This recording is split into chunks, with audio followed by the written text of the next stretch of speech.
Pertama-tama, marilah kita panjatkan puji dan syukur kehadirat Allah Subhanahu wa taala yang telah memberikan nikmat kesehatan dan kesempatan serta hidayahnya sehingga kita semua dapat berkumpul pada webinar kali ini dengan mengusung tema mengenal dunia publikasi internasional dan nasional berbasis OJS yang didukung oleh All Star Center dan Publishing.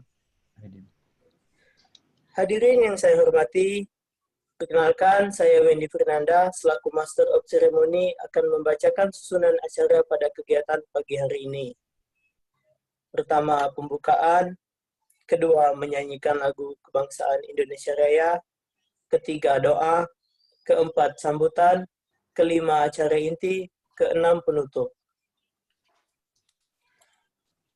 Sebelum memasuki acara yang pertama, marilah kita buka acara webinar ini dengan bersama-sama mengucapkan lafaz basmalah. Bismillahirrahmanirrahim. Memasuki acara yang kedua, yaitu menyanyikan lagu kebangsaan Indonesia Raya.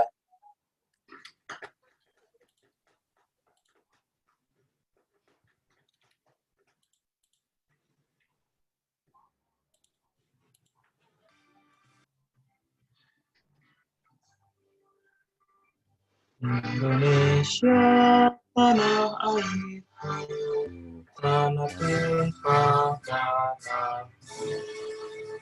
Di sana aku berdiri jadi pandu Indonesia bangsaku, bangsa dan tanah air.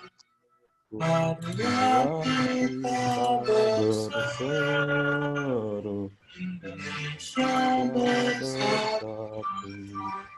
Hiduplah tanahku, hiduplah negeriku, bangsaku, rakyatku semua. bangunlah jiwanya Bangunlah untuk Indonesia Raya. Indonesia Raya, merdeka, merdeka, tanahku, negeriku yang suci. Indonesia Raya, merdeka, merdeka, Indonesia Raya. Indonesia Raya, merdeka, merdeka, negeriku yang suci. Indonesia Raya, merdeka, merdeka, Indonesia Raya.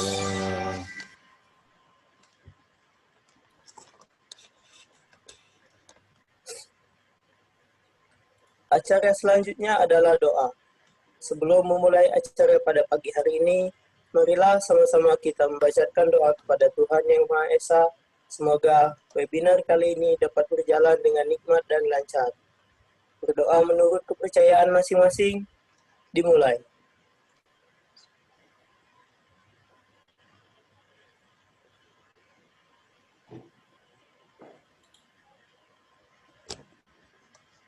Doa selesai. Acara selanjutnya yaitu sambutan. Sambutan akan disampaikan oleh Bapak Junior Henry Wijaya selaku CEO penerbit The Journal Publishing. Kepada Bapak Junior Henry Wijaya, waktu dan tempat dipersilakan.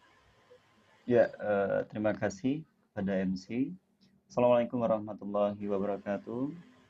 Waalaikumsalam. Salam sejahtera dan salam sehat untuk kita pada hari ini. Pertama-tama, saya mengucapkan puja-puji syukur atas kehadirat Allah Subhanahu wa taala yang mana kita masih diberikan suatu kenikmatan yang luar biasa, di antaranya nikmat kesehatan, keimanan serta kesempatan. Pada hari ini kita masih sempat untuk bersilaturahmi meskipun dalam secara virtual, dan tidak lupa salawat serta salam tetap teriringkan kepada baginda Nabi besar Muhammad SAW pada para pengikutnya. Bapak, Ibu, para hadirin yang berbahagia, yang terhormat kepada Kandah kami Ahmad Zulfikar selaku narasumber pada hari ini, yang saya hormati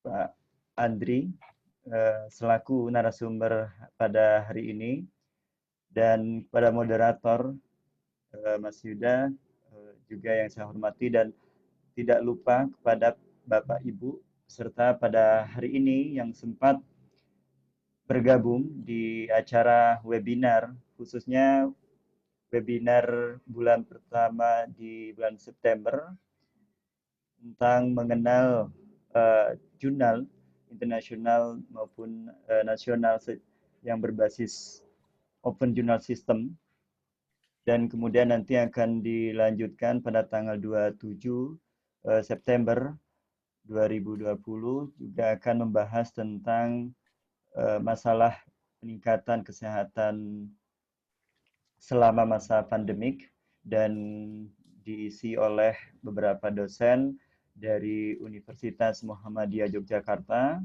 oleh Dr. Iman Permana, terus kemudian dari Universitas Bali Internasional selaku penulis buku di penerbitan kami di The Journal Publishing, dan kemudian akan dipandu oleh Mbak Sri Andini selaku Jurnal Manager dan sekaligus Asisten Peneliti Kesehatan.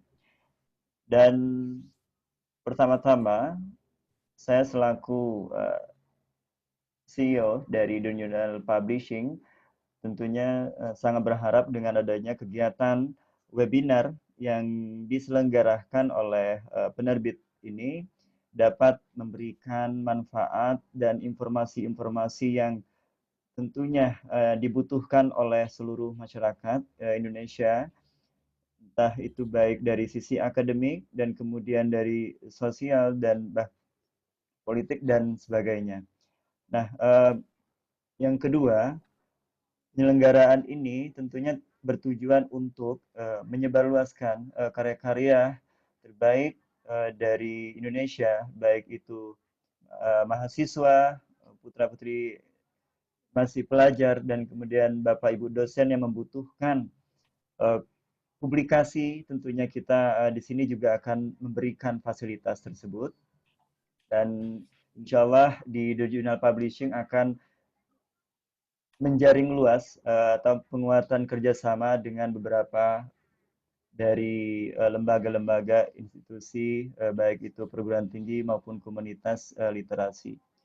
Dan tentunya tidak banyak yang akan saya sampaikan, akan tetapi kita nanti memanfaatkan waktu untuk banyak berdiskusi, bertukar pikiran, baik itu Bapak Ibu yang hadir pada hari ini secara via Zoom ataupun live di YouTube, nanti bisa dikeluarkan, konsultasikan ataupun di-sharing ilmu-ilmu yang mungkin bisa di-sharingkan pada forum ini.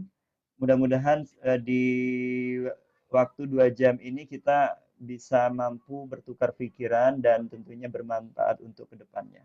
Dan saya rasa saya selaku penanggung jawab di webinar ini dan kami selaku panitia dari penyelenggara webinar untuk hari ini, kami meminta maaf apabila ada kesalahan ataupun kekeliruan di baik itu dalam layanan administrasi maupun nanti ada kekeliruan yang tidak sengaja. Kami mohon maaf, dan itu tidak terlepas dari kesengajaan kami. Dan apabila ada informasi penting yang mungkin dibutuhkan, nanti bisa menghubungi kami dan bisa dilakukan secara chat pribadi atau menghubungi secara langsung kepada penerbit The Journal Publishing. Mungkin saya rasa cukup sekian. Dipersilakan kepada Bapak Ibu semuanya pada hari ini untuk bertukar pikiran yang saya sampaikan sekali lagi. Oke, lebih kurang saya mohon maaf. Wassalamualaikum warahmatullahi wabarakatuh. Waalaikumsalam warahmatullahi wabarakatuh. Terima kasih kepada Bapak Junior Henry Wijaya atas sambutannya. Memasuki acara inti yaitu webinar dengan tema mengenal dunia publikasi internasional dan nasional berbasis OJS yang akan disampaikan oleh Saudara Andi Putraka, SIP MIP, Saudara Ahmad Zulfikar, SIP MShi MH, dan Bapak Junior Henry Wijaya yang akan dimoderatori oleh saudara kami, Prawira Yuda Pratama, SIP MIP. Sebelum memasuki acara inti, saya akan menyampaikan CV dari moderator kita pada pagi hari ini. Nama Prawira Yuda Pratama dengan gelar SIP MIP, tempat tanggal lahir Samarinda 1 Agustus 1996, bertempat tinggal di Perumahan Bukit Pinang Bahari, Blok C6, nomor 9, RT 3, Kelurahan Gunung Panjang, Kecamatan Samarinda Seberang, Samarinda, Kalimantan Timur. Riwayat pendidikan S1 Ilmu Pemerintahan Universitas Mula Waruman tahun 2017, S2 Ilmu Pemerintahan Universitas Muhammadiyah Yogyakarta tahun 2019, S3 Kandidat Doktor University Science Malaysia. Tanpa berlama-lama, saya serahkan sesi acara inti kepada Prawira Yuda Pratama selaku moderator webinar mengenal dunia publikasi internasional dan nasional berbasis OJS. Kepada Prawira Yuda Pratama, waktu dan tempat persilakan. Ya, terima kasih kepada host telah memberikan saya kesempatan untuk mengendalikan acara hari ini. Bismillahirrahmanirrahim. Assalamualaikum warahmatullahi wabarakatuh. Om Swastiastu, Namo Buddhaya, salam kebajikan. Seperti yang dikatakan oleh host tadi bahwa kita berangkat atau mengusung tema tentang mengenal dunia publikasi internasional dan nasional melalui OJS. Jelas kenapa begitu penting kita harus mengenal bagaimana cara untuk publis di jurnal-jurnal internasional yang bereputasi maupun nasional yang bereputasi, sehingga ini adalah bagian atau cara kita untuk mengejar di bidang akademik kita masing-masing. Nah, kita hari ini kedatangan pembicara yang sangat luar biasa terkait tema yang diusung oleh Bapak Junior Henry Wijaya selaku CEO The Journalist Publishing. Sangat luar biasa tema yang diangkat karena memberikan pengetahuan khususnya di bidang bagaimana cara untuk kita mampu tembus di jurnal-jurnal internasional maupun nasional yang bereputasi, yang berbasis OJS yang jelas. Dan sebelumnya saya ucapkan juga terima kasih kepada seluruh peserta yang hadir pada webinar ini. Juga saya ucapkan juga terima kasih kepada para pembicara yang telah memberi atau kesempatan hadir pada hari ini untuk memberikan materi-materi yang luar biasa. Serta saya ucapkan juga kepada Alstar Center selaku pendukung serta publishing ya, selaku pendukung dari acara webinar ini. Singkat saja untuk pemateri pertama atau pembicara pertama itu ada Mas Junior Henry Wijaya SIP selaku CEO The Journalist Publishing. Beliau juga selaku pengelola jurnal di UMY dan beliau juga terkenal dengan keahliannya di bidang pengelolaan OJS khususnya karena beliau mampu memberikan kontribusi khususnya kepada jurnal-jurnal UMY untuk terus maju, untuk terus memperbaiki jurnal mereka, sehingga sampai saat ini yang saya tahu bahwa Mas Junior telah mampu mengelola jurnal MMR kalau nggak salah di UMY itu Sinta 2, terus di JGPP insya Allah kalau nggak salah Sinta 2 juga ini insya Allah. Saya rasa Mas Junior memang ahli di bidangnya, jadi tepat sekali ketika memang didatangkan orang-orang seperti ini yang berkelas di bidang jurnal khususnya. Nah, untuk mempersingkat waktu, mungkin saya akan mempersilakan Mas Junior Hendry Wijaya untuk mempresentasikan apa yang bisa didiskusikan pada webinar hari ini. Untuk waktu dan tempatnya saya persilakan Bapak Junior Hendry Wijaya. Terima kasih. Ya, terima kasih kepada moderator. Tentunya sebelumnya saya mungkin bukan ahli ya kali ya. Lebih tepatnya kita lebih ke sharing. Ini saya coba share sebentar. Ya. Ini sudah masuk ya? Sudah. Oke. Ya, Assalamualaikum warahmatullahi wabarakatuh. Sekali lagi, salam sehat untuk kita semua.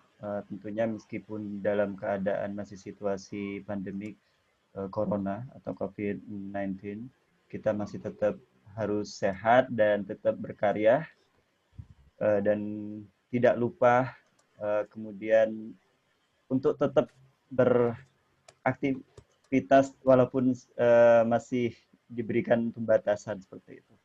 Oke, baik Bapak Ibu semuanya, tentunya kesempatan pertama ini saya mungkin lebih mengenalkan terlebih dahulu The Journal Publishing itu apa, dan kemudian nanti akan saya lebih memfokuskan kepada bagaimana cara submit artikel di jurnal berbasis OJS baik itu nasional maupun internasional, dan kemudian nanti ini saya tidak saya yakin semua Bapak Ibu dosen dan mahasiswa sudah familiar dengan jurnal yang berbasis OJS ini, namun tidak semua tidak semua orang bisa melihat apa saja strategi yang harus dilakukan untuk berhasil atau sukses dalam mempublikasi artikelnya. Nah, sekarang saya akan mencoba untuk mengenalkan terlebih dahulu The Journal Publishing-nya. Mohon maaf. Ya.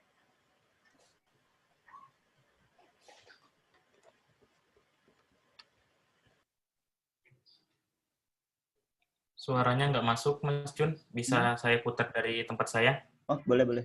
Ya, Mas, silakan, Mas. Nggak masuk. Saya stop dulu nih ya. Ya.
Oke, Bapak Ibu semua, itu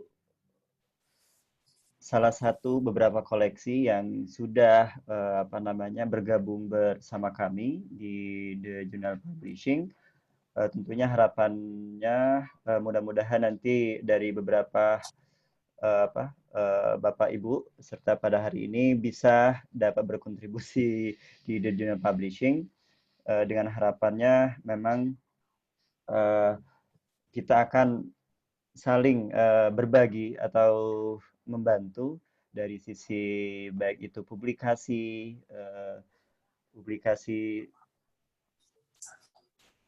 baik itu dalam bentuk buku elektronik ataupun cetak, kemudian nanti dan itu juga all genre, semua genre nanti kita bisa menerbitkan dari hasil-hasil karya Bapak Ibu semua.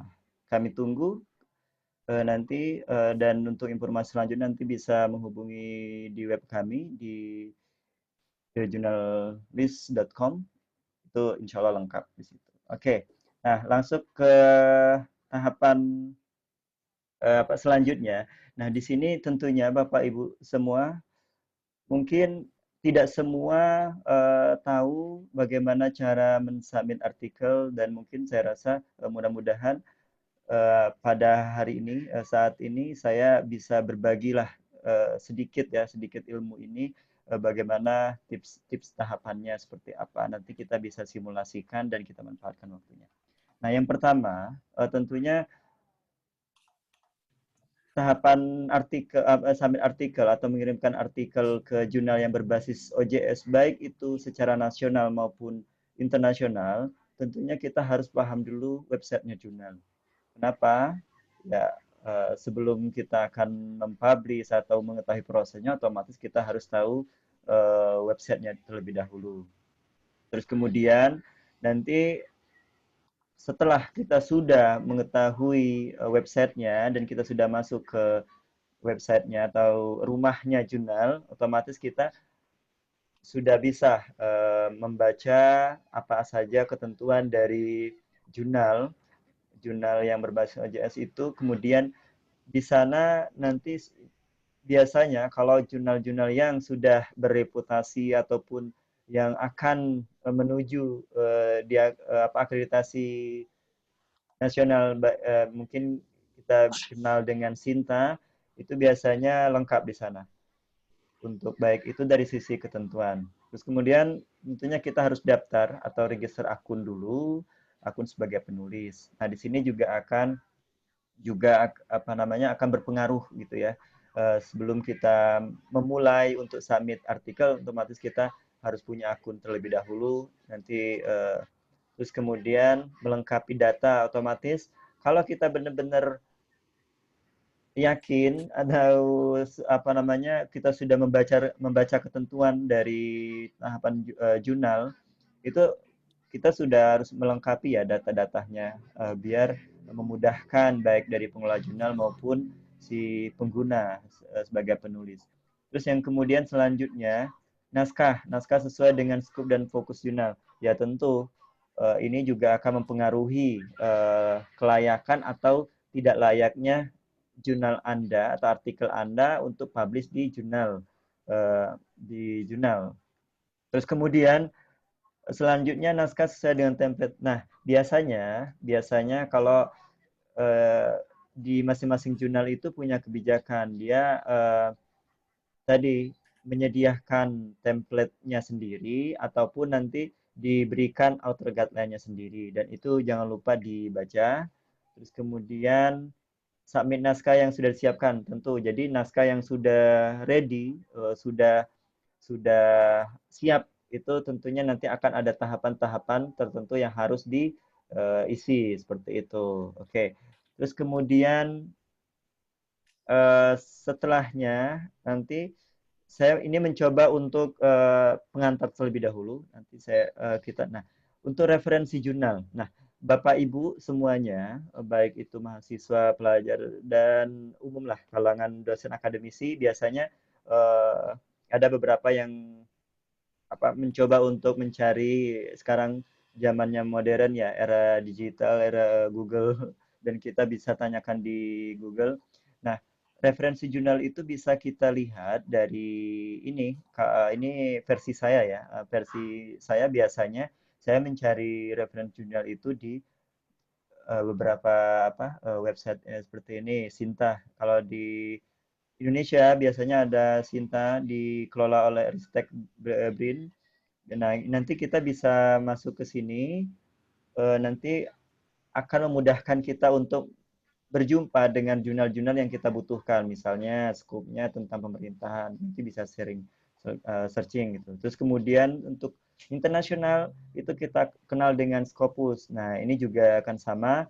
Nanti kita masuk ke websitenya Scopus untuk mencari referensi-referensi yang kita butuhkan juga, entah itu baik sosial maupun pokoknya semua bidang, insya Allah mudah-mudahan kita bisa dimudahkan di situ. Terus kemudian ada WOS juga, nanti kita akan juga berkunjung di WOS. Nah, oke. Ini saya coba untuk ini ya. Nah, kalau di Sinta itu seperti ini. Nanti tampilannya seperti ini. Nanti silahkan Bapak Ibu semua. Mungkin ini sudah familiar ya, saya rasa. Nah, kalau untuk WOS seperti ini. Terus kemudian untuk Scopus seperti ini. Nah, di sini semuanya sudah tercover sesuai kebutuhan kita, mudah-mudahan ya. Dan kemudian ini saya share.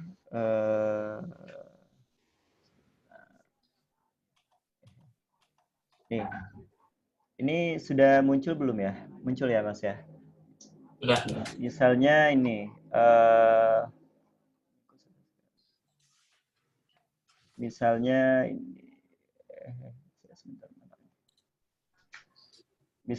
yang Sinta ya, misalnya yang Sinta. Nah, ini sebetulnya sudah disiapkan oleh Masih Ristek. PowerPoint-nya, Mas. Oh, masih PowerPoint ya? Oh, sebentar. Stop Saya share stop dulu. dulu ya. Ya, Ya, oke. stop baru share Oke, screen ya. browser. Oke. Ini saya share ini. Ini udah muncul belum, Mas? Udah ya? Proses, iya. Oke. Di sini untuk terkait yang jurnal nasional, tentunya kita sudah tidak familiar ya dengan terutama untuk Bapak Ibu dosen atau mahasiswa yang mungkin sudah ahlinya ya. Nah, di sini kalau untuk nasional biasanya itu harus Sinta ya. Artinya dan itu pun ada tahapan, ada level-level tersendiri untuk di penilaian tersendiri untuk di nasional. Nah, dimulai dari Sinta 1 sampai ke Sinta 6. Nah, untuk mencari jurnal biasanya kalau saya gitu ya, nanti tadi berkunjung ke Sinta gitu ya, sinta.ristekbrin.go.id. Nah, kemudian nanti kalau mau memudahkan kita, misalnya mau melihat untuk Sinta 1, nanti akan lebih detail akan dijelaskan oleh Kanda Kami Ahmad Zulfikar ataupun nanti dari Mas Andri. Mungkin yang lebih pakar gitu ya nanti. Nah, kalau saya biasanya ini dasar sekali. Misalnya kalau Sinta 1 tentang apa gitu ya. Misalnya tentang governance gitu ya. Governance gitu ya. Government gitu. Misalnya belum ada ternyata, oke belum ada, misalnya tentang kesehatan Atau politik. Politik ya, politik ada nggak ya? Sinta 1 udah ada belum ya? Kok belum ya, belum muncul yang politik ya, apa ya, tentang health gitu ada Atau nggak ya? keseluruhan aja, Mas. Manajemen. Oh ya, oke. Yang ini kesehatan ya. Ini ada nih health ya. Misalnya tentang health. Ternyata di UI itu sudah ada ini Kesmas gitu. Kemudian ada public health science. Dan itu seperti itu. Jadi baik itu di Sinta 1 maupun sampai Sinta 6 seperti itu. Oke. Nah, kalau misalnya untuk Scopus internasional yang kita kenal, ya itu sangat mudah sekali gitu kan. Dan kita sudah difasilitasi gitu. Subjek areanya apa, terus kemudian kebutuhan kita gitu tentang tentang apa lagi ya mungkin ya. Ada lagi enggak? Banyak sih sebetulnya kalau udah Scopus itu. Oke, searching. Oke. Nah, di sini sudah muncul hasilnya. Oh, banyak tuh 920 gitu kan.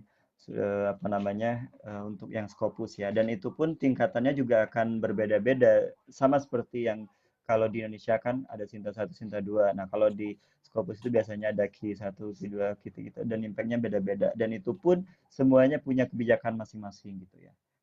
Dan kemudian untuk WOS, nah biasanya kalau saya sih langsung searching di sini ya, nanti Web of Science itu nanti teman-teman semuanya bisa mengakses di sini, dan ini diakses secara gratis ya. Maksudnya gratis itu bisa kita cari referensi-referensinya seperti itu. Nah, sekali lagi mungkin saya akan mempraktekkan yang ini, saya apa namanya mencoba untuk ini ya, apa namanya di jurnal ini. Nah, jurnal kebetulan saya mengelola jurnal di UMY, beberapa jurnal di UMY, dan alhamdulillah semuanya insya Allah sudah Sinta, dan itu pun ada yang Sinta 2, Sinta 3, dan nanti mudah-mudahan kalau ini juga merupakan bagian dari kebutuhan Bapak Ibu, nanti bisa menghubungi saya gitu ya. Nah, contohnya seperti ini. Contohnya di jurnal JGPP, Journal of Governance and Public Policy. Nah, di sini yang sudah saya sebutkan tadi, saya sampaikan di awal, kalau misalnya Bapak Ibu jurnal ini dibutuhkan oleh Bapak Ibu harus mengenal dulu webnya ya, akun apa namanya, linknya dulu terlebih dahulu. Ini yang saya sebutkan, sampai saya sampaikan tadi. Linknya ini yang dibutuhkan. Dan kemudian setelah sudah sampai, Bapak Ibu harus register dulu sebelum sama seperti dengan aplikasi media sosial yang lain, kita tentu harus punya akun dulu. Nah, nanti tinggal klik aja, klik register. Dan itu pun biasanya semuanya punya versi masing-masing seperti itu. Nah, untuk selanjutnya tadi tahapan selanjutnya tentu data ini seharusnya kalau memang semua serius, baik itu penulis apa namanya harus benar-benar komplit, terutama yang apa ada tanda-tanda wajib diisi. Nah, sebetulnya semuanya ini harus diisi gitu kan, sesuai sama informasi dan apa namanya yang kita punya, misalnya apa afiliasi misalnya dari universitas mana, dari komunitas mana, dari asosiasi mana, seperti itu. Terus kemudian username-nya ini juga sama persis disesuaikan. Terus kemudian apa namanya password-nya dan lain-lain itu, dan karena ini akan terrecord oleh pengelola jurnal gitu ya, namanya jurnal manager. Nah, setelah sudah punya akun ini ya misalnya ya, nanti jangan lupa pengguna harus mengetahui dulu author guideline-nya atau kebutuhan-kebutuhan jurnal untuk Bapak Ibu atau penulis ya, kita sebut penulis. Nah, karena sebetulnya ini adalah langkah awal Bapak Ibu untuk akan diterima atau layak atau tidak diterimanya supaya bisa publish di jurnal JGPP, salah satu contohnya seperti itu. Dan kemudian setelah Bapak Ibu sudah mengetahui author guideline-nya, tentu biasanya tidak semua jurnal yang sudah punya template seperti itu. Nah, jadi makanya author guideline ini sangat membantu untuk Bapak Ibu seperti itu. Nah, tapi kalau misalnya jurnalnya sudah menyediakan template secara khusus, seperti misalnya dalam versi Word, itu ya berarti penulis sudah lebih dimudahkan seperti itu. Gitu. Saya rasa author guideline juga akan bisa lah lebih mudah gitu disesuaikan seperti itu. Nah, tapi yang harus diperhatikan adalah fokus dan skupnya. Nah, kemudian artikel yang akan Bapak Ibu submit atau akan kirim, jangan lupa harus disesuaikan dengan ini tadi ruang lingkupnya gitu, dan kekhususannya. Apakah artikel Bapak Ibu itu ya sesuai dengan skop atau ruang lingkupnya di jurnal seperti itu. Nah, itu adalah dasar-dasar yang harus kita ketahui, dan nanti kita bisa diskusikan lebih lanjut gitu ya. Nah, kalau untuk di The Journalist, di The Journal Publishing itu sudah mempunyai tiga jurnal yang berbasis OJS, dan mudah-mudahan harapan kami, karena kami masih baru, Mudah-mudahan dengan adanya fasilitas ini kami bisa membantu atau ibaratnya kita saling membantu, kami memfasilitasi karya-karya Bapak Ibu semua atau publikasi Ibu semua dengan bisa mempublikasikan secara open journal system. Nah, salah satunya adalah ya the Journalist Social and Government gitu ya. Dan ini adalah jurnal tentang sosial dan pemerintahan. Dan nanti silakan bisa berkunjung di web kami gitu ya. Nah, itu pun sudah kami share. Terus kemudian ini adalah ini Bapak Ibu. Kami di sini terlihat ya. Nah, di sini kami sudah mempunyai beberapa jurnal yang sudah berbasis OJS dan sudah kami share kepada Bapak Ibu semua bahwa hari ini adalah salah satu pengenalan terlebih dahulu tentang the journal publishing seperti apa. Nah, kalau untuk di kami sudah memproses untuk buku-buku yang sudah diterbitkan oleh the journal publishing akan ditayangkan di berbasis online juga dan akan insya Allah terdetek di Google Scholar. Dan itu pun kami sudah memberikan mewadahi ini dan itu pun bukan full, akan tetapi nanti sesuai sama kebijakan kesepakatan dari penulis dengan penerbit seperti itu, karena kita memang ada kontrak-kontrak tertentu seperti itu. Dan mudah-mudahan nanti penulis bisa setelah terbit di jurnal publishing akan bisa punya rekaman atau track record seperti itu di Google. Nah, kemudian ada Journal of Democracy Election yang editor in chief-nya ini di tengah-tengah kita, Ahmad Zulfikar. Terus kemudian ada GCOMEN, Journal of Community Empowerment, ini khusus untuk pengabdian masyarakat, dan ini terus kemudian ada Journalist Social and Government, dan ini tiga jurnal ini mudah-mudahan akan membantu Bapak Ibu semua di dalam baik itu publikasi seperti itu. Nah, setelahnya nanti mudah-mudahan dengan acaranya ini kita kita saling bertukar pikiran seperti itu. Oke, saya rasa itu kalau untuk masalah sekilas ya. Terus kemudian terakhir itu nih terakhir ini saya mencoba untuk mengingatkan kembali bahwa kita akan ada call paper juga seperti itu publish di tahun 2020 dan 2021, dan mudah-mudahan ini akan membantu ya di Journalist Social and Government itu. Silakan Bapak Ibu semua silakan lihat deadline-nya, waktunya seperti itu untuk terkait publikasi. Nah, saya rasa cukup sekian dari saya, dan nanti kita perbanyak di diskusinya seperti itu. Wassalamualaikum warahmatullahi wabarakatuh. Waalaikumsalam warahmatullahi wabarakatuh. Terima kasih Bapak Junior Henry Wijaya selaku CEO The Journalist Publishing. Menarik ya Pak untuk presentasi yang Bapak berikan, sangat memberikan edukasi terkait terkait bagaimana cara untuk mengakses jurnal-jurnal internasional bereputasi maupun jurnal nasional yang bereputasi dengan beberapa tahap yang Bapak sebutkan tadi, yaitu kita harus memahami author guideline dulu, terus kita juga harus memahami apa yang menjadi scope dari jurnal tadi, sehingga ini akan menunjang bagian dari akademik Bapak Ibu, bagi akademisi khususnya ya, untuk menaikkan poin dari pihak akademisi sendiri.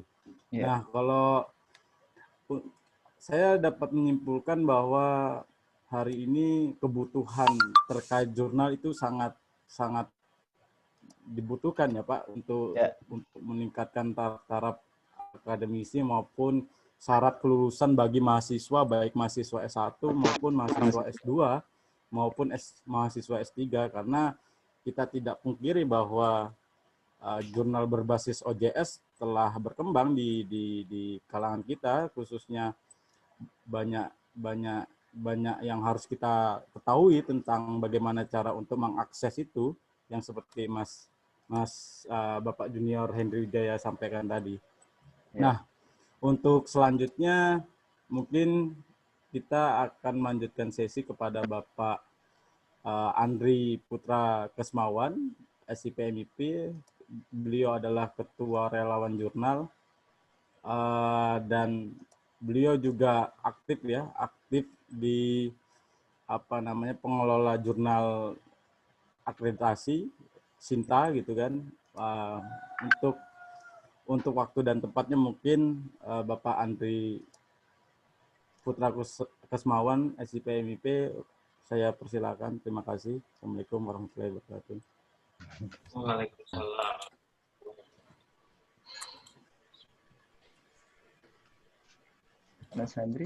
Mas Andri masuk? Ya. Saya kira benar. Ya. Assalamualaikum warahmatullahi wabarakatuh. Waalaikumsalam. Salam sejahtera untuk kita semua. Selamat pagi. Yang saya hormati Mas Hendri, ya, selaku CEO jurnalis, ya. Yeah. Saya hormati Bapak Moderator. Selanjutnya yang saya hormati Bapak Ibu peserta acara hari ini, ya. Jadi ini adalah acara yang spesial sekali, ya. Karena apa? Karena saya kira Bapak Ibu di hari Minggu, ya, di hari Minggu semestinya liburan, ya, dengan keluarga, dengan teman dekatnya, dengan rekan-rekan kolega. Namun pada pagi ini Bapak Ibu menyempatkan diri untuk sama-sama belajar bersama kita, bersama di jurnalis, ya. Seperti itu.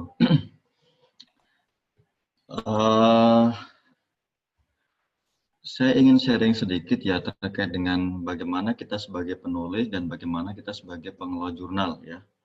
Tadi sedikit banyaknya sudah banyak materi-materi itu disampaikan oleh Mas Hendri, ya, Mas Junior Hendri. Saya hanya melengkapi saja, ya. Jadi melengkapi beberapa hal yang saya kira itu penting diketahui oleh Bapak Ibu sekalian. Perkenalkan yang belum kenal dengan saya, ini tampilan Twitter saya, jadi Bapak Ibu bisa kepoin saya di Twitter, ya. Saya sering di Twitter daripada di Facebook, ya. Sebenarnya saya orang Jambi, ya, orang Jambi, dan sudah lama di Jogja. Terima kasih kepada Anda jurnalis, ya. Ini jurnal jurnal sosial dan government. Bapak Ibu, saya kira yang punya tulisan tentang ini itu bisa bergabung di sini, sudah punya ISSN, dan saya kira penerbitnya juga kredibel, ya. Karena orangnya tadi kelihatan, Pak Hendri, dan saya juga tahu kantornya. Ini aktivitas sampingan saya. Jadi selain di tadi yang disebutkan di ini, Bapak Ibu juga bisa lihat di Orchid saya, ya, bisa lihat. Saya di ID Publishing, ya, itu berkaitan dengan pendampingan atau asistensi akreditasi, asistensi indeksasi jurnal, itu. Custom OJS, dan penyediaan cek-cek plagiarisme, atau Bapak Ibu yang hendak install OJS bisa kontak-kontak kami. Bisa kontak lewat website langsung, ya, karena di sana sudah disediakan. Terkait dengan RJI, saya kira Bapak Ibu sudah tidak asing lagi, ya, dengan Relawan Jurnal Indonesia. Saya sudah dua periode ini memimpin di RJI. Nah, ini rencana ke depan RJI. Bapak Ibu yang saya hormati, nanti di sela-sela diskusi ini apa namanya di sela-sela penyampaian saya Bapak Ibu bisa menyela ya, bisa difasilitasi oleh moderator. Karena nanti setelah ini saya ada agenda lain yang saya kira itu juga cukup penting untuk saya ikuti. Nah, Bapak Ibu yang saya hormati, jadi kita sebagai penulis atau sebagai pengelola jurnal sepertinya harus aware ya, harus apa namanya familiar dengan hal-hal berikut ini ya. Jadi ada banyak hal yang saya kira itu perlu kita apa namanya perlu kita ketahui dan perlu kita cermati, bahwa ternyata ada banyak keterkaitan ya ketika kita bahas soal jurnal. Nah, keterkaitannya apa? Yang pertama soal submission sistemnya ya. Itu bisa, kalau yang sekarang ini kan temanya OJS ya. OJS itu Open Journal System. Ada juga jurnal-jurnal yang dia terbit tidak menggunakan OJS, itu ada. Dia menggunakan submission system sendiri. Nah, berkaitan dengan jurnal ada juga yang kita aksesnya itu bisa di open, ada yang tertutup. Kita harus bayar dulu atau kita harus subscription dulu baru bisa mengakses itu apa namanya full text yang terbit di jurnal tersebut. Nah, soal proses telaahnya ya, ada jurnal-jurnal yang dia open review ya. Open review itu semua orang bisa mengomentari naskah-naskah yang submit di jurnal itu. Nah, itu open review ya. Ada close review. Close review itu dia nanti bisa menggunakan single blind, double blind, atau editorial review, itu seperti itu. Nah, kalau di Indonesia, jurnal-jurnal itu biasanya dia mengajukan akreditasi jurnal. Nah, akreditasi jurnal ada beberapa syaratnya. Nanti jurnal-jurnal yang terakreditasi itu masuk ke Sinta. Nah, tadi sudah dijelaskan oleh narasumber sebelumnya bahwa bagaimana Bapak Ibu mengakses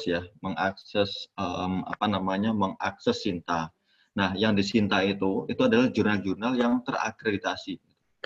Jadi ketika jurnal Bapak Ibu yang misal sekarang sebagai pengelola jurnal, ketika mau daftar, ketika mau akreditasi itu daftarnya di Arjuna, ketika sudah terakreditasi dia akan masuk ke Sinta. Jadi Sinta ini adalah tempat jurnal-jurnal yang terakreditasi. Nah, di Indonesia, jurnal-jurnal yang terakreditasi itu ada peringkatnya, peringkat 1 sampai peringkat 6. Nah, itu silahkan Bapak Ibu cek sendiri ya di sana. sinta.ristekbrin.go.id. Nah, selanjutnya ya, berpindah ke sisi kiri ya. Ini ada jurnal yang paywall ya. Paywall itu berbayar baik dia berbayar ketika kita submit naskah maupun berbayar ketika kita ingin mengakses full text naskahnya. Ada juga yang jurnal-jurnal yang ketika kita akses dia gratis ya, submissionnya gratis, kita sebagai pengelola itu terus dan ketika kita hendak melihat full text yang terbit di jurnal itu juga gratis, ada yang seperti itu. Nah, berikutnya ini khusus bagi Bapak Ibu yang sebagai pengelola jurnal ya. Nah, sebagai pengelola jurnal itu jurnal yang kita kelola itu diorientasikan kemana gitu. Diorientasinya ke internasional atau orientasinya ke nasional gitu. Nah, melalui apa? Melalui indeksasi. Jadi indeksasi jurnal itu di Indonesia itu ada Garuda ya, Garuda. Terus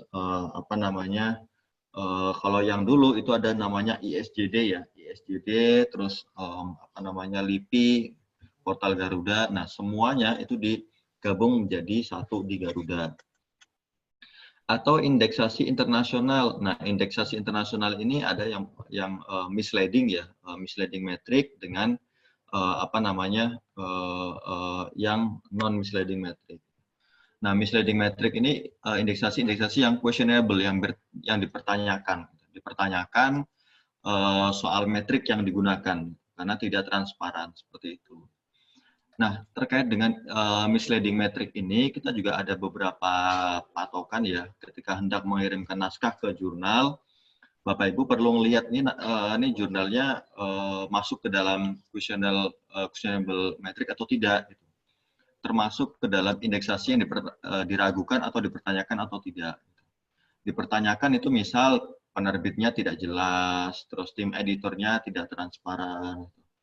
Nah, terus itu contoh-contoh saja ya.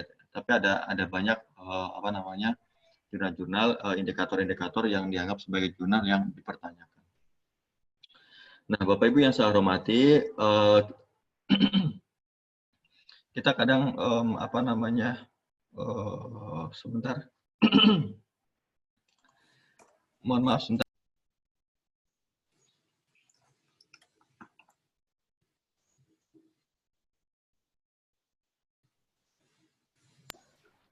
Ya, kita kadang apa namanya agak kesulitan membedakan ya antara ketiga hal ini. Jadi ketika Bapak Ibu sebagai tenaga pendidikan atau pendidik atau dosen atau siapapun ya mahasiswa, itu bedakan antara jurnal dan naskah ya.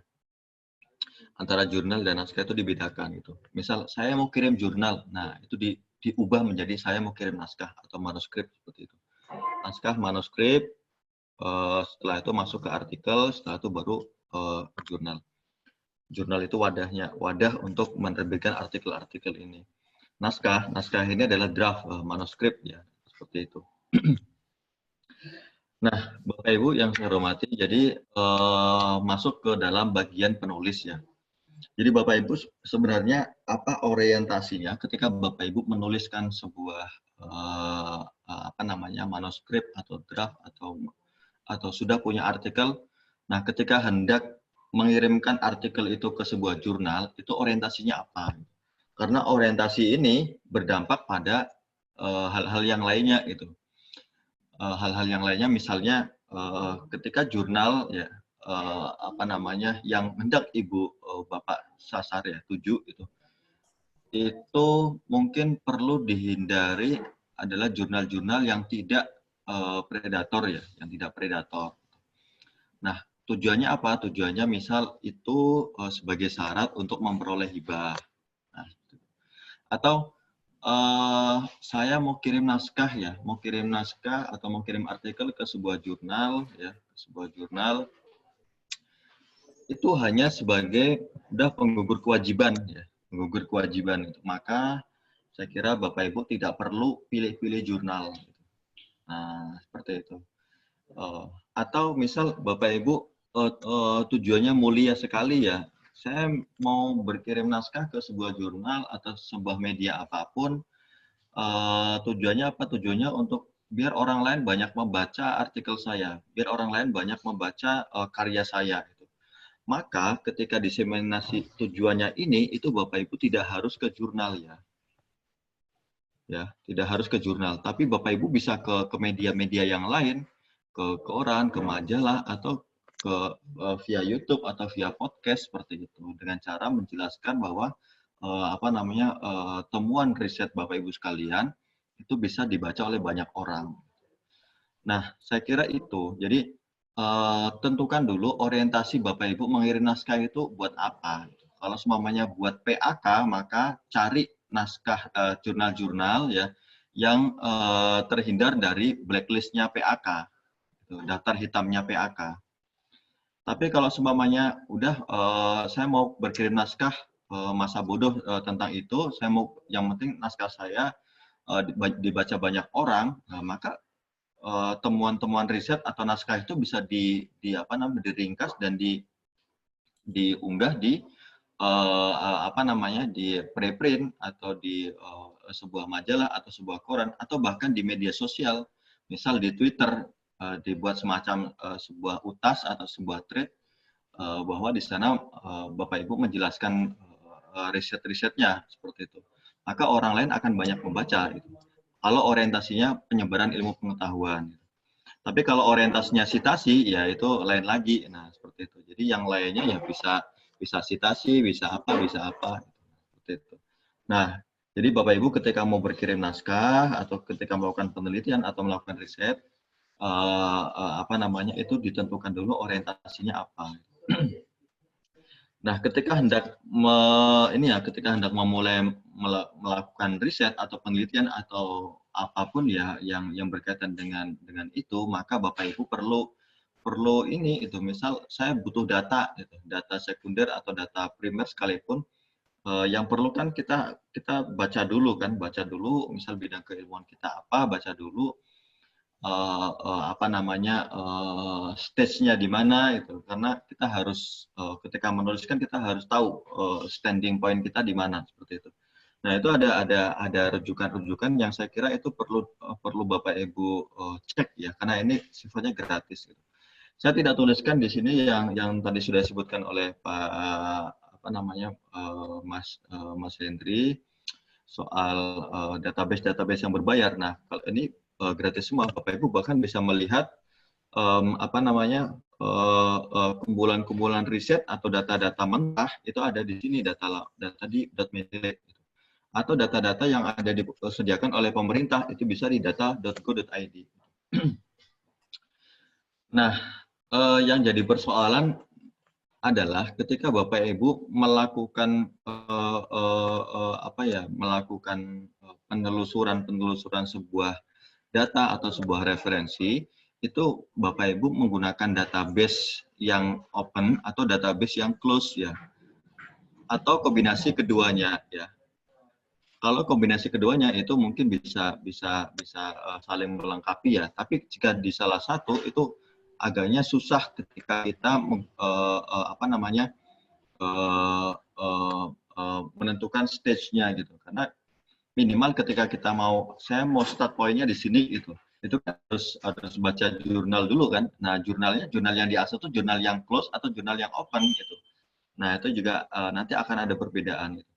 Ketika Bapak Ibu ya akan ada perbedaan di sini. Ketika Bapak Ibu mengakses ya brainstorming-nya ini menggunakan open access ya, rujukan-rujukan yang terbuka yang banyak orang mengaksesnya, yang banyak orang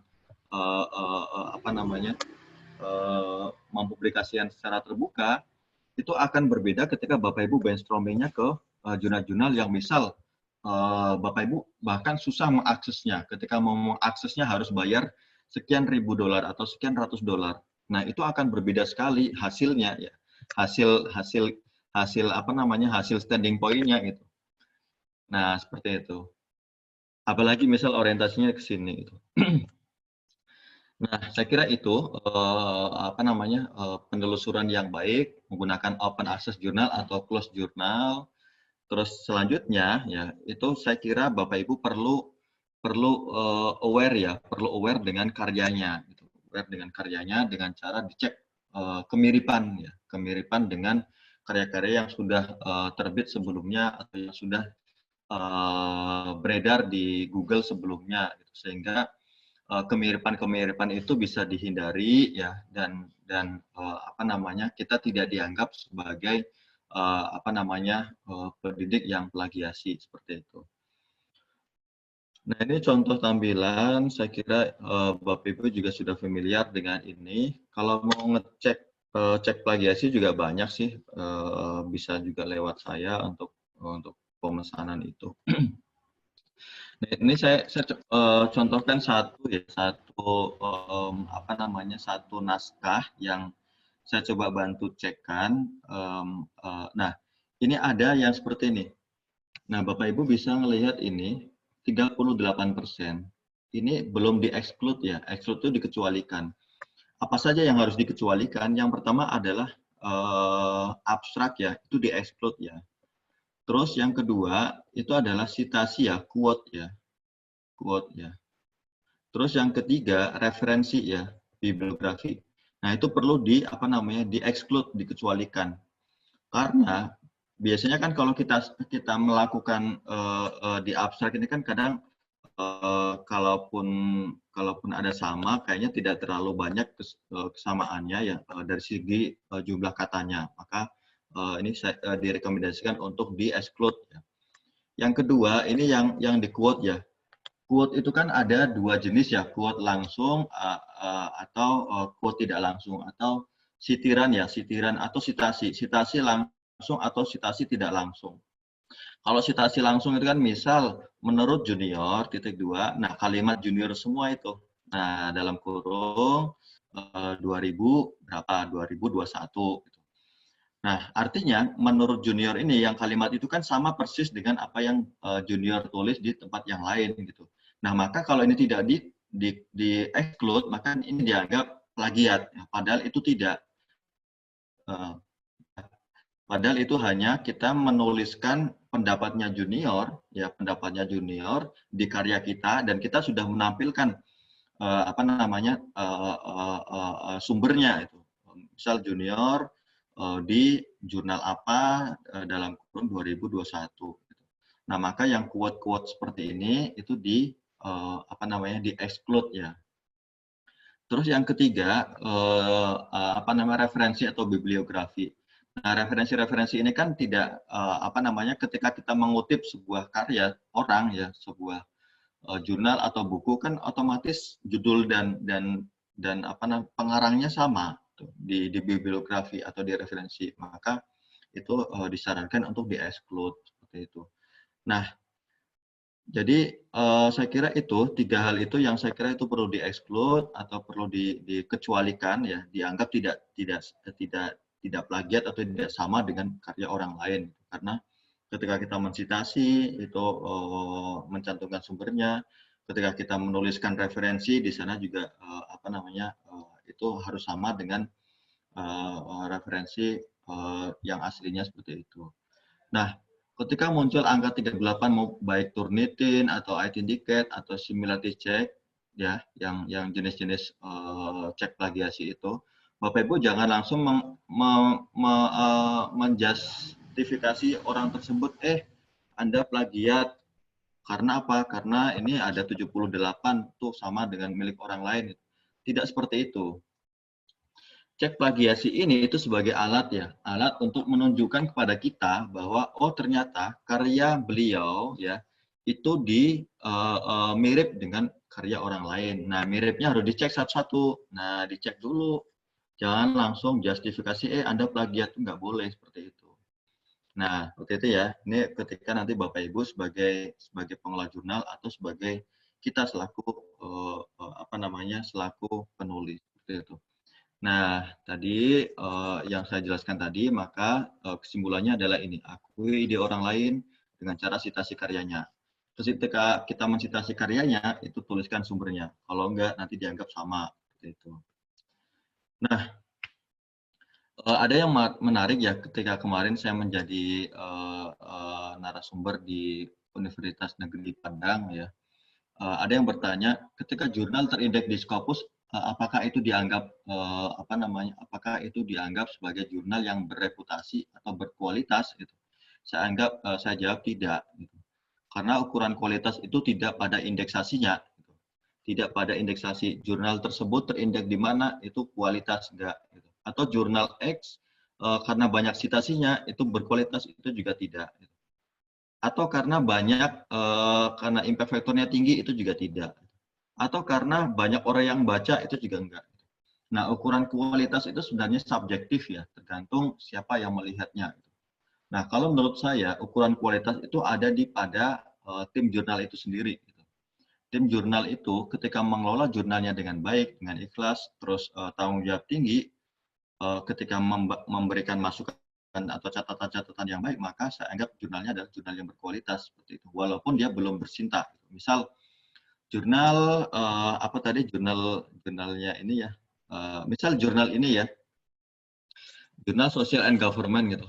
Walaupun jurnal ini belum terindeks apapun ya, belum terakreditasi, belum terindeks DOAJ, belum terindeks Scopus dan segala macamnya indeksasi itu, maka kita bisa menganggap bahwa jurnal ini ya, jurnal The Journalist Social and Government itu adalah jurnal yang berkualitas. Karena apa? Karena tim editornya itu punya tanggung jawab penuh untuk mereview naskah dengan sungguh-sungguh, reviewernya juga memberi masukan terhadap naskahnya dengan baik, dengan catatan-catatan yang banyak, penulisnya juga bertanggung jawab untuk memperbaiki itu, maka naskah-naskah yang terbit di jurnal ini kita anggap sebagai naskah-naskah yang berkualitas. Jadi seperti itu. Nah, tidak lantas menganggap bahwa oh jurnalnya terindeks Scopus maka kualitas, enggak gitu. Oh jurnalnya citasinya ada 1000 gitu. Terus berkualitas itu juga enggak gitu. Karena citasi sekarang juga bisa dimanipulasi itu. Apalagi misal impact factornya berdasarkan citasi, ya sudah wassalam gitu. Nah, itu saya kira cukup untuk tulis ya. Oke. Lanjut lagi ya. ketika Bapak Ibu hendak mengelola jurnal, gitu. Hendak mengelola jurnal, terus saya kira kita juga butuh step-step atau butuh tahapan-tahapan yang itu nantinya menunjang proses pengelolaan jurnal. Jadi saya anggap ini sebagai step yang pertama, ini step yang kedua, atau ini step yang ketiga. Nah, Bapak Ibu perlu hosting, domain, website ini, gitu. Dan ini juga hal yang saya kira standar ketika jurnalnya mau menggunakan daring ya, secara daring. Tim editor dan reviewer saya kira sekarang sudah mulai banyak. Caranya gampang, Bapak Ibu buka Google Scholar, cari bidang ilmunya yang sesuai dengan itu, maka Bapak Ibu juga bisa menemukan orang-orang yang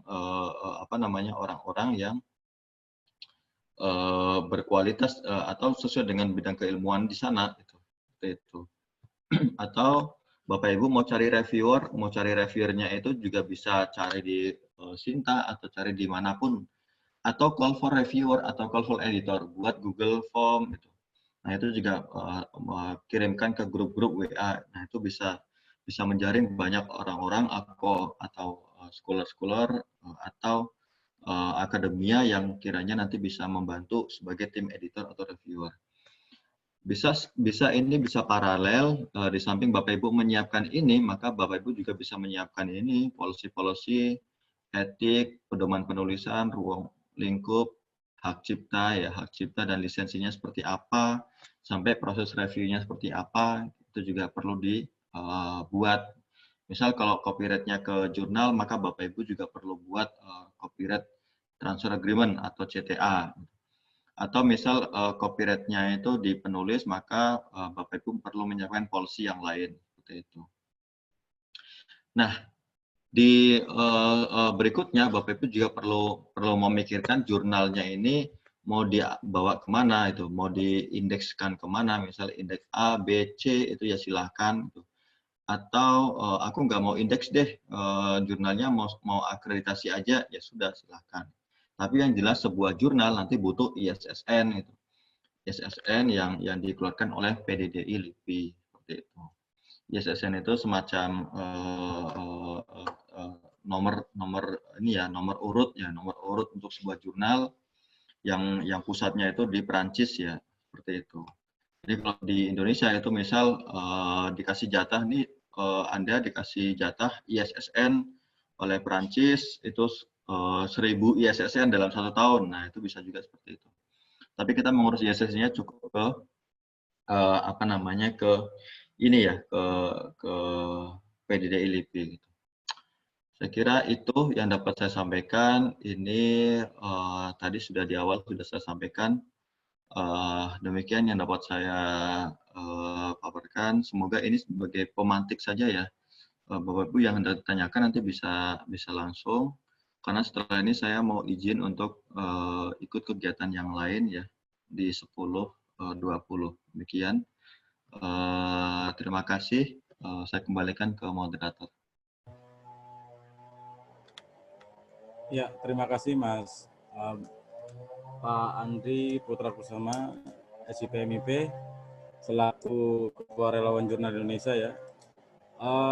Dapat diambil kesimpulan bahwa untuk menjadi penulis ataupun pengelola jurnal, kita memang butuh untuk men-tracking atau mempelajari jurnal-jurnal lebih dalam terkait bagaimana caranya mencari tahu bagaimana jurnal yang predator dan tidak predator, dan masih banyak lagi yang harus kita diskusikan. Mungkin untuk mempersingkat waktu, saya beri 3 pertanyaan ya untuk Bapak Andri Putra Kusuma, SIPMIP. Mungkin ada yang bertanya?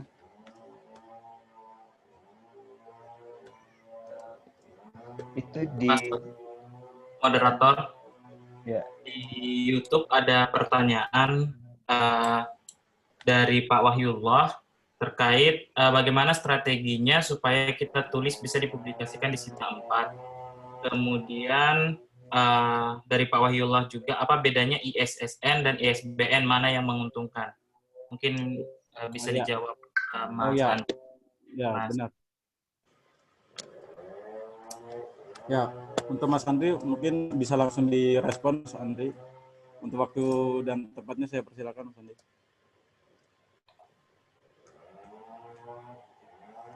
Terkait apa bedanya ISSN dan ISBN, terus bagaimana sebenarnya yang mana yang lebih baik sebenarnya, dan yang satunya adalah terkait bagaimana cara untuk tembus tempat itu. Nanti. Ya, baik, terima kasih atas pertanyaannya. Jadi untuk tembus ke jurnal sebenarnya tidak jauh beda ya dengan jurnal Sinta 1, 2, 3, 4, 5, 6 atau jurnal yang bahkan belum terakreditasi. Karena apa? Karena biasanya masing-masing jurnal itu beda policy ya, beda kebijakan gitu. Misal untuk yang jurnal yang Sinta 4, dia ada kebijakan-kebijakan lain. Misal jurnal artikelnya harus sudah dicek plagiasi, artikelnya harus sudah melakukan proof read oleh native atau seperti apa. Biasanya itu ada hal-hal yang perlu diikuti dulu gitu. Nah, di jurnal-jurnal yang sudah yang sudah terakreditasi itu biasanya juga ada kriteria-kriteria yang lain. Nah, maka kita perlu cek dulu polisinya di sana itu ada polisi yang seperti apa gitu. Nah, bahkan ada jurnal-jurnal yang di sana menuliskan proses reviewnya, misal ada initial screening, ada accept for review, ada nanti final decision seperti itu. Nah, saya kira itu tergantung pada jurnalnya masing-masing, policy jurnalnya masing-masing. Jadi tidak ada tips atau trik khusus untuk accepted atau diterima di jurnal dengan kategori Sinta tertentu, nggak ada. Terus yang kedua soal perbedaan ISSN dan ISBN ya. ISSN itu kan serial number ya. ISSN itu gini, International Serial Number ya. ISSN ini untuk materi-materi publikasi yang berseri ya, berseri itu atau berkala ya. Jadi berkala itu rutin terbit, ada jadwal rutin terbitnya. Kalau ISBN ya, ISBN itu B-nya kan book ya, khusus untuk buku gitu. Buku yang terbit berseri itu ya, berseri misal setiap tahunnya itu terbit dan dengan judul yang sama, dengan seri yang sama, dengan topik-topik yang sama, itu bisa juga dibuatkan ISSN ya, ISSN buku gitu. Nah, buku juga bisa ISSN ini juga tidak hanya untuk jurnal aja, tapi untuk proceeding juga bisa. Misal Bapak Ibu punya proceeding conference yang rutin setiap tahun diadakan, maka itu bisa mengurus ISSN seperti itu. Saya kira itu Bapak. Terima kasih. Oke, Mas Andri, terima kasih atas responnya. Bahwa memang ini untuk tembus Sinta 4 dan atau Sinta tertentu memang butuh kita memahami tentang kebijakan dari jurnal itu sendiri ya, Mas Andri ya. Dan yang jelas kita juga butuh ketekunan terkait bagaimana cara kita untuk tembus di Sinta yang kita tuju. Selain itu juga apa sih bedanya ISSN dengan ISBN ya, tergantung menerbitkan buku ataupun bentuk yang lain, yaitu misalnya ada ISSN dan ISBN. Jadi ya tergantung bagaimana jurnal atau buku tadi. Sebenarnya sama-sama bereputasi, sebenarnya sama-sama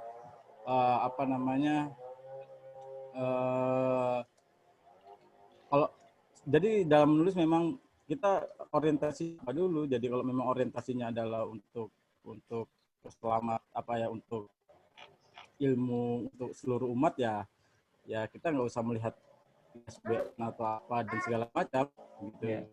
Mungkin untuk peserta yang lain ingin bertanya kepada Mas Andri, boleh untuk ada dua pertanyaan lagi. Itu ada Mas Martin tuh yang udah raise. Mungkin langsung aja Mas. Untuk waktu dan tempatnya saya persilakan Mas Watin ya. Ya, terima kasih Mas Yuda. Saya Martin dari Komnas HAM ini. Mas Andri, saya tertarik dengan paparan Mas Andri. Sebenarnya kami di Komnas HAM juga sedang membangun jurnal berbasis OJS.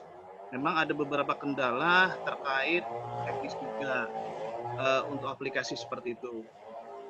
Ini Mas Andri, kami di Komnas untuk jurnal sebenarnya kami sudah cetak. Untuk media cetak biasa kami sudah lakukan. Memang untuk online ya kami belum lakukan seperti itu. Jadi pada saat tahun 2018 kami coba belajar tentang OJS di LIPI waktu itu. Ternyata kami cek nama jurnal HAM, Komnas ini kan menggunakan namanya jurnal HAM untuk cetaknya. Ternyata nama jurnal ini sudah digunakan oleh Kementerian Hukum dan HAM. Mereka sudah mendaftarkan di online-nya. Nah, mereka termasuk baru sebenarnya untuk menggunakan nama jurnal HAM itu. Gitu. Nah, akhirnya kami tidak bisa mengklaim itu karena sudah didaftarkan di sudah mendapatkan ISSN-nya dia di LIPI, PDI ya. Nah, pernah nggak Mas ada permasalahan seperti ini dengan nama yang sama? Padahal kalau kami dari sisi historinya, kami sudah lama kami cetak, kami punya bahan-bahan cetaknya gitu. Cuman karena memang namanya didaftarkan lebih dulu dalam Kumham, akhirnya kami tidak bisa mengklaim itu lagi gitu. Kami pun sekarang mencoba mengganti nama-nama itu. Nah, pernah nggak RJI mendapat permasalahan seperti itu dan caranya seperti apa gitu? Kedua Mas, terkait plagiat. Sebenarnya sih saya juga termasuk sering nulis juga. Nah, berapa persen sih Mas yang diperbolehkan sebenarnya plagiat itu? Minimal berapa persen? Misalnya, saya nggak tahu, dengar-dengar sih beda-beda. Ada yang bilang 20, ada yang 15. Nah, standarnya sebenarnya berapa Mas untuk plagiat itu? Dan kadang kita menggunakan mesin yang berbeda Mas. Ini kadang dapatnya 20%, ini ternyata 15%. Ada nggak yang mesin yang memang menjadi acuan bagi tim-tim dari jurnal ini bisa melihat inilah acuannya supaya kita bisa lihat berapa persen sih plagiat itu, gitu Mas. Yang ketiga nih terkait predator Mas, jurnal-jurnal predator. Sebenarnya banyak yang kena Mas, bukan orang-orang yang ini malah yang kenanya, bukan orang-orang awam. Kadang orang-orang yang itu pun bisa kena. Ada nggak cara paling gampang Mas mengenal bahwa itu adalah jurnal-jurnal predator gitu? Paling gampang, misalnya mungkin apakah dari mesin pencarinya kita lihat, oh ternyata dia jurnal predator. Itu aja sih Mas, kurang lebih. Oh ya Mas Andri, sama, kita orang Jambi, saya juga orang Jambi Mas Andri. Ya, mungkin dalam waktu dekat, kami akan mengadakan FGD juga. Nah, saya coba hubungi tim-tim jurnal, kalau memang nanti Mas Andri ada waktu, saya tertarik mengundang Mas Andri juga. Terima kasih Mas Andri. Ya, terima kasih Pak Martin. Jadi ini pertanyaan yang super sekali. Ini saya bisa lebih dari jam 10.20 nih kalau gini. Ya. Saya langsung ya Pak Moderator ya. Ya, langsung merespon aja Pak Andri. Ya, itu yang pertama terkait dengan ISSN ya.